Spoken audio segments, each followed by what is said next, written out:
Welcome. My name is Timothy Eldred. We've all had it. We've all lost it. What is it? It's trust.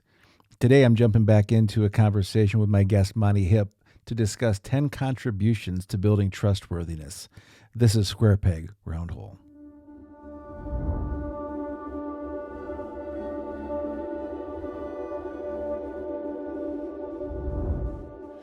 Monty, our relationship began years and years and years ago, in a whole nother life, in a whole nother career, and came back full circle a couple years ago through your work at Complementor. And you work with all kinds of clients from all kinds of walks of life, and you find yourself in new situations and new conversations and new settings all the time. And I joined you a couple weeks ago for one of your virtual seminars with a variety of people that you just seem to connect.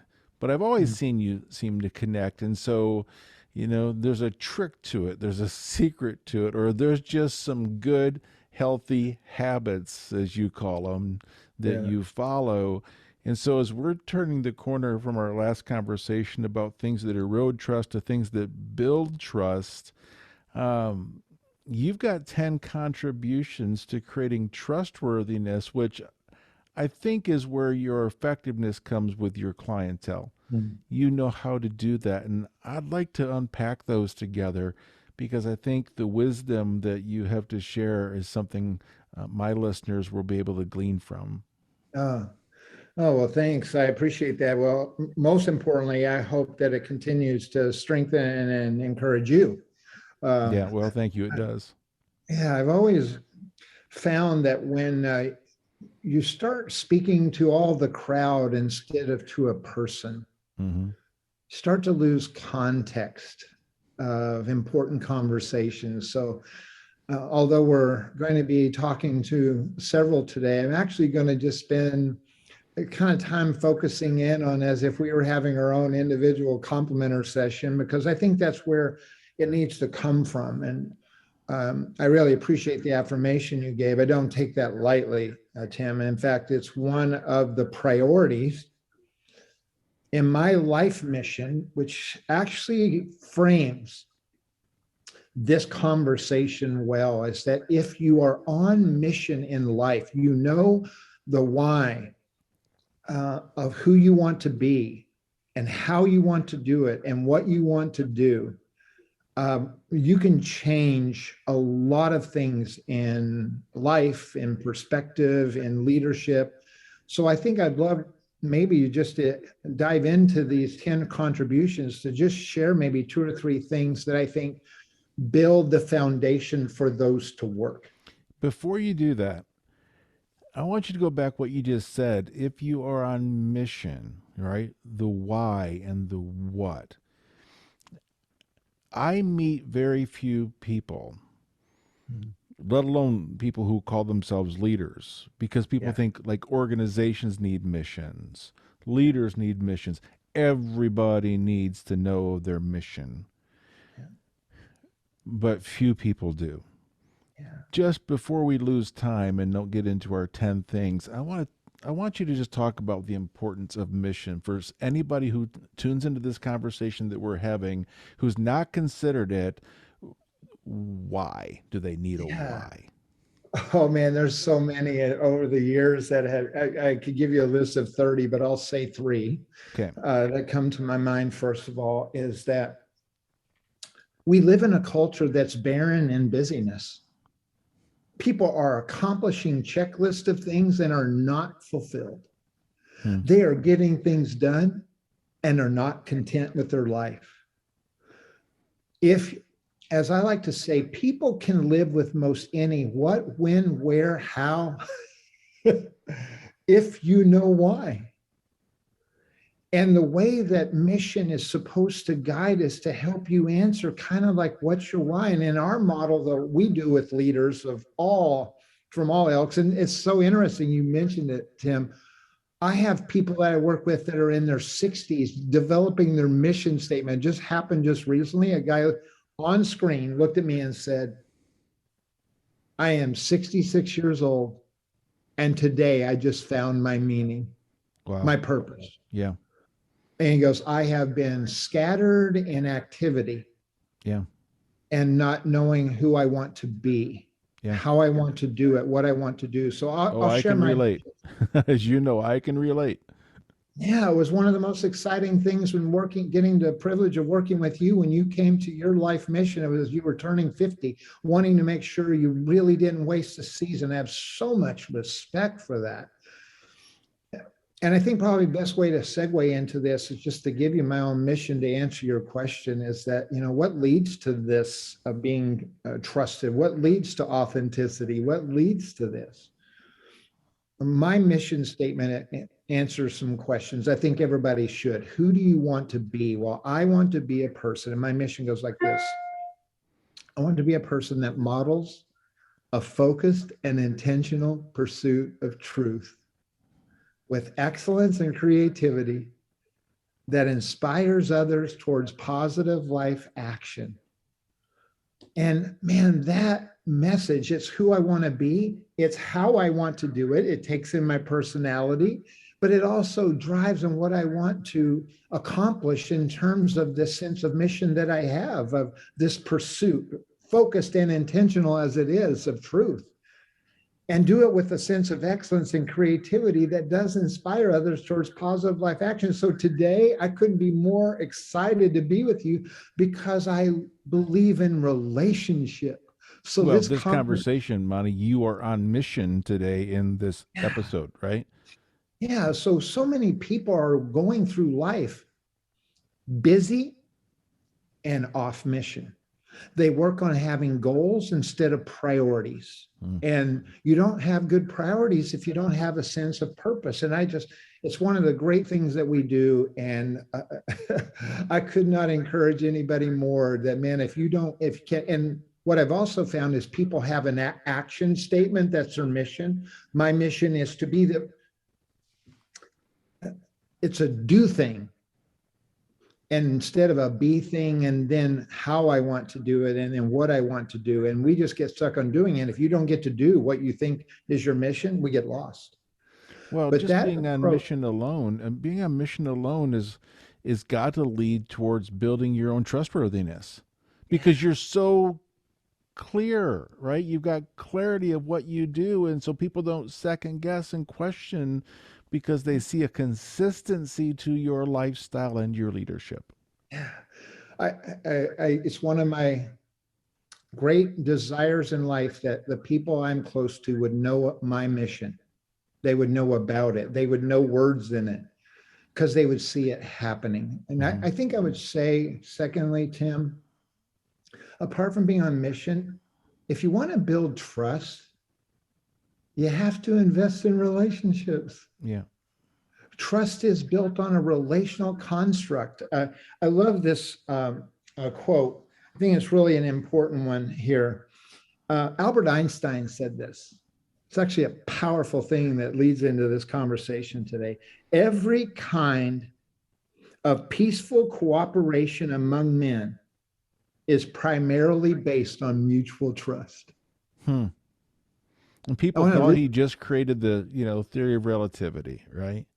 If you read Einstein, people think I can't read Einstein. Einstein for the common man is like available, right? We can all understand Einstein. And so that wisdom that it's built on trust, that's the kind of individual he was. That's what we can learn from. One of the smartest men in the world is teaching us on trust. Well, and here's the thing. Key negotiators, I'm studying negotiation. I have a great interest in conflict resolution, or the work that my business partner and I do is we're working on people getting better and improving at who they are and how they want to do it and what they want to do. And one of the things that we have to address is communication and conflict.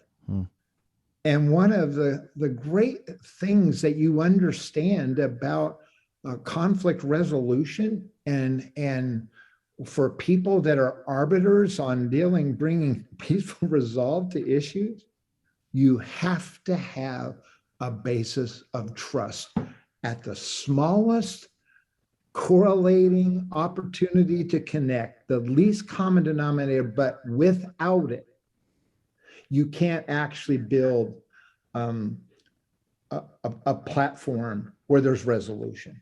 So I believe in relationship. Yeah. And I have to tell you, there have been moments that's been hard because, as all of us in life know, you know as well as I do, there have been some people that disappoint you. People will disappoint you. Life will disappoint you. You will disappoint yourself. God will disappoint you. And the key is, don't be a disappointment. You're going to have it. So in this key to establishing trust, where I think someone said to me not long ago, it's been said more than once, do you have 300 best friends? I go, well, I think I have some that are pretty valuable. And they said, why is that? Everybody I know says that you are a valuable friend. And I said, well, actually, I think it's because they know I won't violate confidentiality. They can trust me.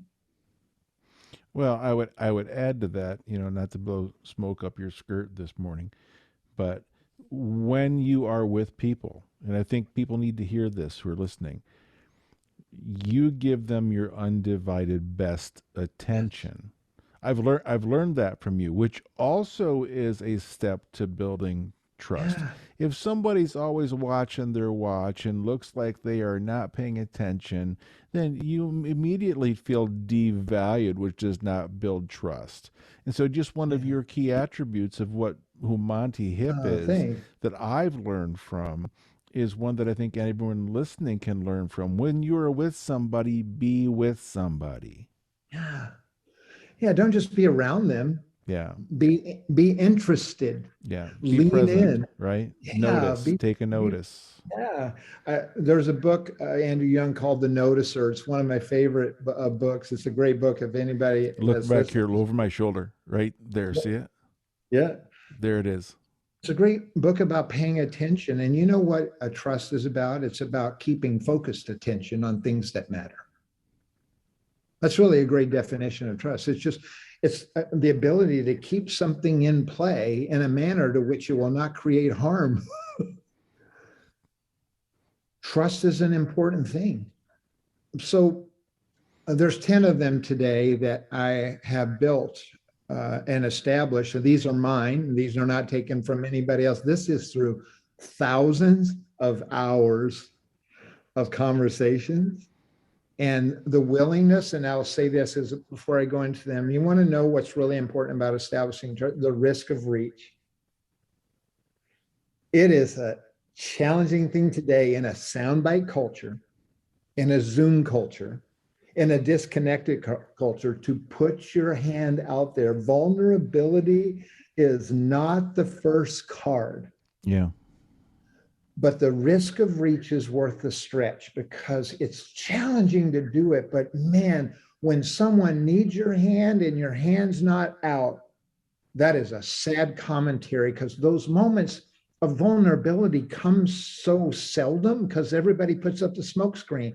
And that's why I so appreciate your work, Tim, and what you're doing on aloneness and authenticity and transparency. It's so important because people want to do it, but they've been hurt, so they pull their hand back. And that's the great tragedy, is that someone would need your hand's not out. So hopefully today, these 10 will help you as an individual yourself feel like that there are people that you can help by bringing this into play. So I hope it's helpful. It's certainly been helpful to me. I'm going to just go through, and you can stop and feel free. Again, I'm always nervous about lists when you're working with someone to be in a relational conversation. So I'll try to make this as conversational as possible, but there are 10 specific things. Well, and when people are listening too, I mean, they will be able to see on the show notes what the 10 are, because we'll go through them fairly rapidly. And people feel like they missed it, but we'll make sure there's a chance for them to actually see them, hear them, and apply them. Yeah. Number one, keep confidences. Here's what I learned. I spent 9 years working in Washington, D.C., and here's what I learned in that. One of the many things I learned in working in D.C., which I will always treasure, is that information is power. Knowledge is a weapon if you can use it against somebody at the right time. Mm-hmm. And so I worked in a city that was 1 inch deep, 5 miles wide. You're kidding. You're kidding. And because everybody looks over his shoulder, because at one moment they know that what you say in privacy or in confidence will be exposed at the right time if I need to get my ladder on that wall to get to a better place. So number one, if you want to be a trusted person, keep confidences, even if you end the relationship. And oftentimes people will say, well, hey, I'm only telling a few people this. Well, those few people have their confident people, and they're only telling 2 or 3. And in a matter of minutes, your private information is exposed into the confidential circle of probably 10 to 20 people. Right. So keep confidences. I think that's been one of the things that's been an outgrowth of certainly my life and our company, is people know that even if I'm not in relationship with you or have had past relationship and not journeying with you, I will not expose weaknesses I've got or a group points of of men. fact that can hurt people.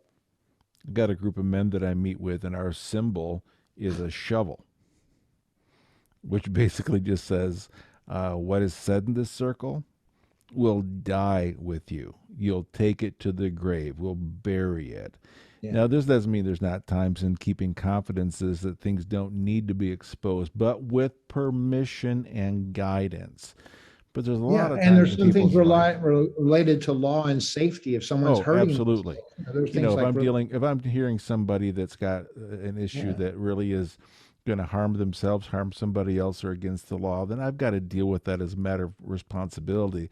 But the majority of the time, they're sharing things because they need someone else to carry the burden. I can carry that to the grave if I need to, if it means making your load lighter. And you should want to. Want to. Yeah. And, the thing that I've found is that whenever somebody hears somebody telling them something about some situation or person, hey, now this got to be confidential. You know what I always wonder? When it's my turn. Yeah. Even with those that I'm hearing go, oh yeah, this will never. Information is power. And if you can understand how to use that power, and people will go, well, I didn't say anything verbally, but someone's talking about someone, hey, did you hear what happened? Well, I can't really talk about it. I can't tell you anything about it. You and I both know your nonverbal and verbal communication needs to have a stopgap when it comes to exposing other people's transparency. Keep confidences. Number 2, live with integrity and character. You know why? It stabilizes others in crisis. If you'll live with integrity and character when people in crisis, have you noticed, Tim, I know you have, you and I've had conversations about these kind of subjects. I've learned this in Complimenter and what we do in our company. When people trust you, you may be talking to them on one subject, but did you know that they will ask you about a multiplicity of other subjects? Yeah. If you know how to live with integrity and character, because they trust your judgment. Right. And there's so many people they don't trust, right? So that's so refreshing for somebody. I mean, and on a selfish standpoint, it feels good when someone trusts you. It feels good to be needed. It feels good to know that someone, believes enough in you that they would expose their fears and their worries and their doubts to your wisdom. Yeah, and that's why it's so hurtful when someone that you do trust violates that because you were vulnerable with them. Yeah. But the point is today, the contributions to trustworthiness is live within character and integrity because it stabilizes you. It stabilizes others. Yeah.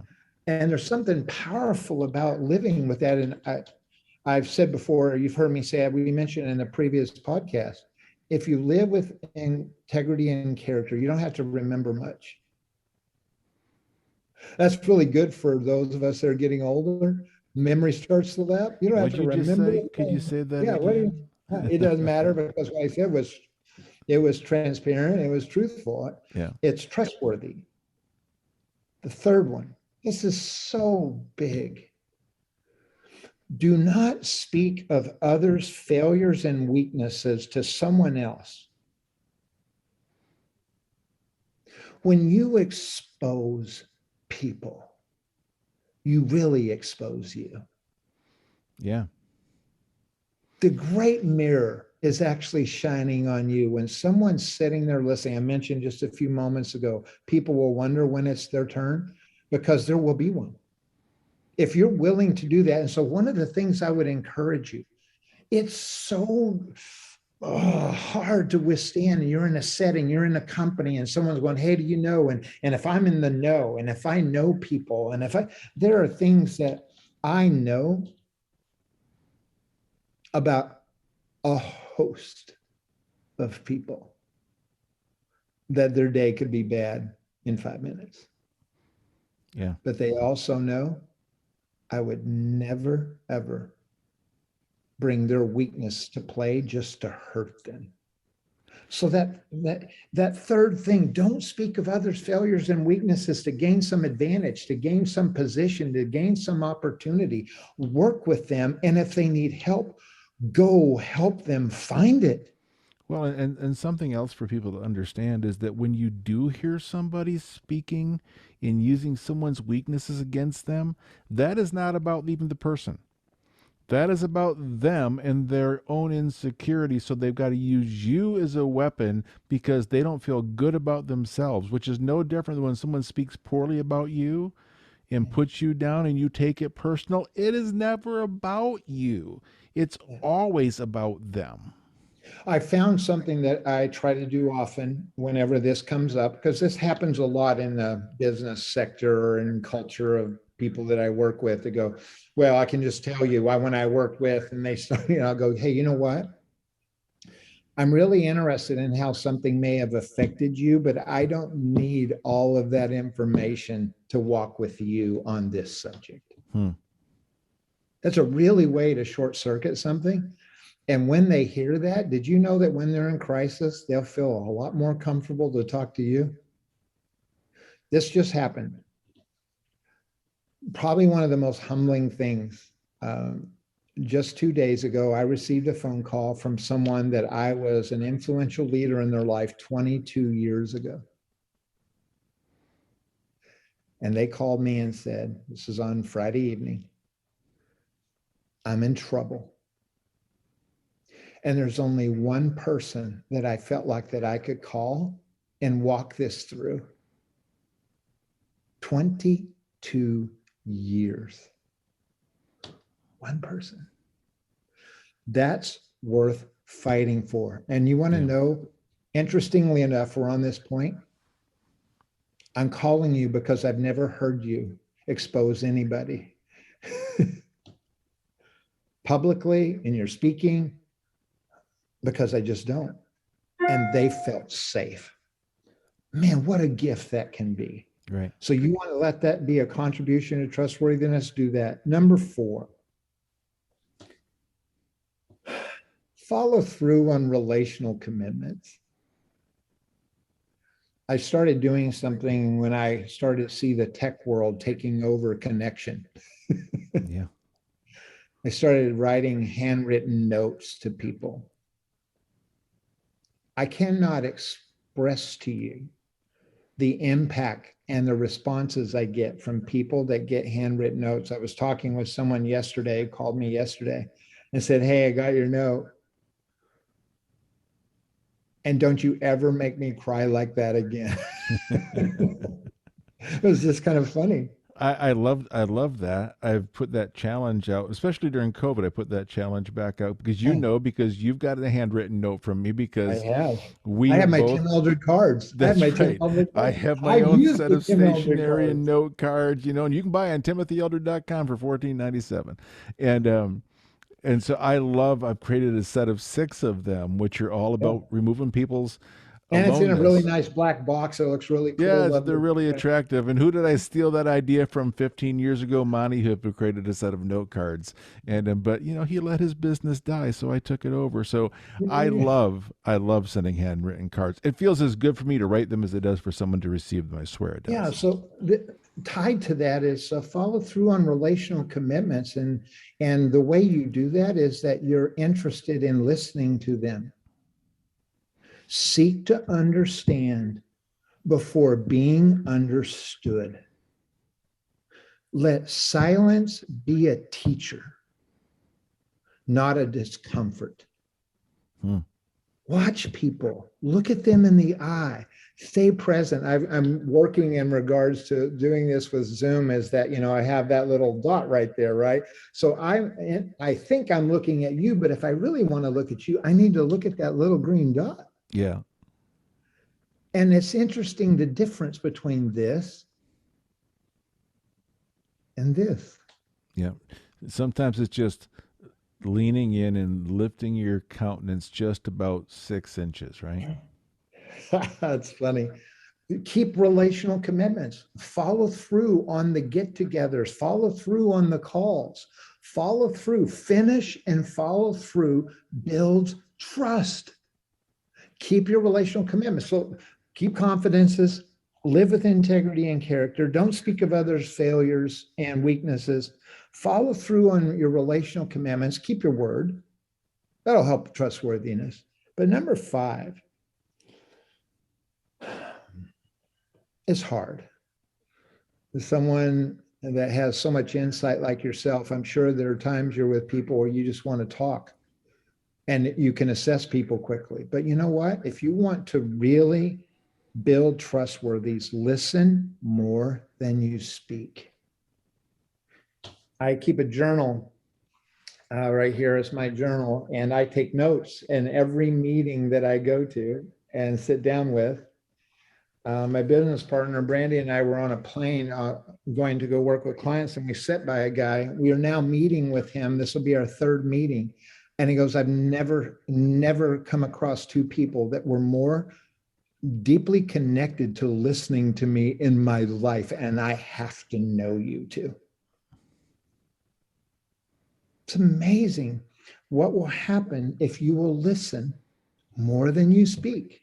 And if you will do that, you'll get a chance to speak. Well, that's the irony of it. We all want to be heard, so we speak. We tell our story, but if we would just listen to somebody else's story, then they want to know your story. Like, why are you the way you are?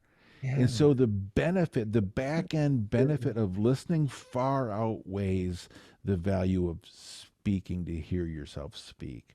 Because Well, you want to, actually add value to when you speak, yeah, because yeah. you have context, you've heard. You So many people start talking before they have context. And if you want to build trust, listen more than you speak. The 6th one, oh, it's easy to say, much more challenging to put into play, is speak of only the truth that you live. Hmm. It'd be better if you didn't talk about a subject than to pretend to be an authority on it and you're not applying it in your life. You and I talk about being Google smart, right? So it's one thing to then you just get stuck. Number one, that you really don't know, and number two, you really don't practice. Yeah, and I've actually had moments. This happened a few months ago. A client was talking to me on something and said, "Hey, what do you think?" I go, "I don't think I'm an authority on that this week. I think I just applied a whole lot of failure in that subject. I think we better move on today because I'll be giving you simply anecdotal approaches." And he goes, Okay, I want to hear what you have to say, because if you would say that to me, I want to hear from you. If you will speak of only the truth that you live, there's actually a freedom in walking through weaknesses with people. That's a really important point. Really important. Shut your mouth on subjects you're not applying. We have the phrase you've heard me say, we're Google smart. We get on Google for fun, and the work that we do where you're walking with executives and teams and, boards and people of high caliber and stuff, and you get trusted and hired. So what happens is when you're trusted and hired, they keep asking you and you just keep talking, but you talk past your expertise or where your life's at. Yeah. So in our own company, we have specialists and experts that we hire so that we stop talking. For some people, if you just simply say to somebody, I'm in a journey on that myself right now. So you know what? I think, let me give you some recommendations of a book, or let me do this. I don't think I should talk to you about that. Do you know what you'll do for your credibility and trustworthiness in that? We always, you hear it said a lot as people say, you just need to learn how to say, I'm sorry.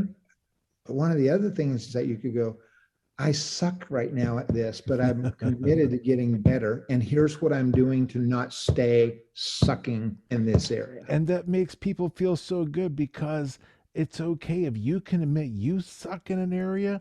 I can suck in an area. Yeah, as long as you don't stay there. Yeah, as long as you don't stay there. But people can't even admit that they have a weakness there, because the expectation is that we all got it together. And that's where, authenticity falls apart. Well, and exposure happens when somebody's afraid that their vulnerability would keep them from the next position, promotion, opportunity. Sure. You and I worked in a world for a lot of years that, oh, my friend. Yeah, we're both so much laughing. Can be said. Yeah. So speak of only the truth you live. It builds an integrity and a freedom. Number 7.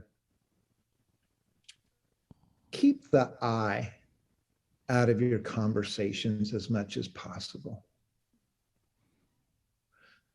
It's amazing how easy it is to get caught up in your own thinking, your own ideology, your own principles, and especially someone, Tim, like you and I, that we have some ideas. We've created some pieces. We've got some things that are working. We're doing that today. Yeah. What I'm sharing with you today, Tim, is that built around the fact that this is some lessons learned, that if I could help somebody walk through this area of distrust, sense of no one's loyal, and some of you are not living a life that can be trusted. You're not trustworthy. I had an individual, I'll leave it at that had a very serious life controlling issue and was doing great harm to family members, friends, and themselves. And said, I know that most people don't believe me, but I don't even believe myself because I live a lie. Mm-hmm. Yeah. When you just focus on yourself, you are missing the opportunity to allow others to have platform. And if you will listen, and if you'll be interested, you'll look at the dot on the computer, not the face on the screen in this context, and go, this isn't about me today. I want you to win. I was with 2 of my grandchildren yesterday, and we were watching the F1 Formula race, the final between, Hamilton and Verstappen. This, disputed race ending. It was my grandson, he's 6, and he's into Verstappen, and I was wearing my Hamilton hat. And it was so funny in terms of him talking. He was like, I knew, and I was just listening to him. He was talking about it, and Verstappen won in the last lap, a controversial win in the last lap. And I just listened to him. And then it was something really cool. It was a cool moment. As my grandfather, he goes, "What do you think about it?" It was like a great moment. He had known I was listening. And then he goes, "Well, what do you think about it, Pops?" Number 8. So maybe one of the ones that would probably help every single person on the planet if we'd apply it. Don't guess or assume when you do not have all the facts. Your half truth is someone else's whole truth and their personal feelings about it. So, what you say in moderation will often be communicated in excess with their feelings. And if it's negative, you will be quoted on an assumption. Yeah. We now have this little term in our culture today. We now fact check because you cannot assume it's factual. I wrote a blog last week that actually is entitled "Do Not Commit a Suicide." Yeah, I read it. Yeah. Yeah. And I think it's really true. So don't guess or assume when you don't have all the facts. And so even if you have to wait for a period of time to learn more, time, distance, allowing something to play out sometimes brings it all comes surfacing out.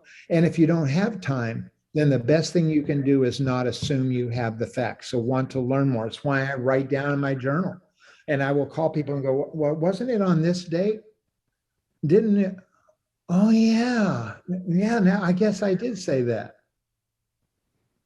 Very important because assumption can be poisonous Sure. when you're frustrated. And if you'll do that, man, if you won't guess and people know that you'll stop short and just put a period on it, not a comma, just a period. I don't know enough about this to keep talking to you. I'm not going to assume. And when you do know, don't let your face talk. Yeah, well, there's a lot more to that story. Um, you're actually removing trust even in that posture. So Sure. it's just don't guess or assume. Number 9, spend time with trustworthy people. You'd be amazed as to how that will help that you actually run in a circle of people that when they see your circle, you've heard that phrase many times, show me your friends, I'll show you, yeah, blah, blah, Right. blah. Right. All of those things. When you run in a place of trust, it's powerful. One of my people when I was in DC that actually got to spend time would sit in his backyard and I would pick his brain. His name Doug Weed. He just passed away this weekend. Presidential historian, was a presidential advisor to Bush 41. And I got to tell you, when you have people like that that have been in all kinds of positions of power, have done things, have seen things, have gone places, one of the things that he would say to me, which made his absence really feel significant today, is we just spend time, and I knew that what he would say to me was authentic and real. Sitting on the back porch learning, I go in with 5 or 6 questions and go, "You're smarter than me, and I want to learn." And if you'll spend time with trustworthy people and listen, you'll have construct of perspective and you'll be able to represent others and quote others rather than yourself. And then number 10, when you've broken a trust, confess it quickly and don't repeat the action. Stop. If you'll just confess that you did, you know how many times someone has said, well, if they would have just said they were sorry, and if I believed it, but how many of us know in the culture we live in, sorry is more usually associated to being caught, not repentant. Yeah. But if you will be a person that If you've broken a trust, confess it quickly and don't repeat the action. Because you can say you're sorry, but if you do it again, that just tears trust into pieces and it actually builds an even higher wall. Because the second time you go, I watch, you said that before. So your emotional, caring desire to be free. And so I'm sorry, it's what happens to the drug addict. They say, I won't do it again. I'm going to stop. I can do it on my own. And then they can't. And then the sorry doesn't mean anything anymore. Sure. Yeah. So That's those 10 matter. And boy, I've really nailed it down. If you do those 10, I triple dog dare you to live a life. I triple dog dare you to try living out these 10. And if you will discover a transformational shift in how you communicate, how you listen, and how you respond to trouble.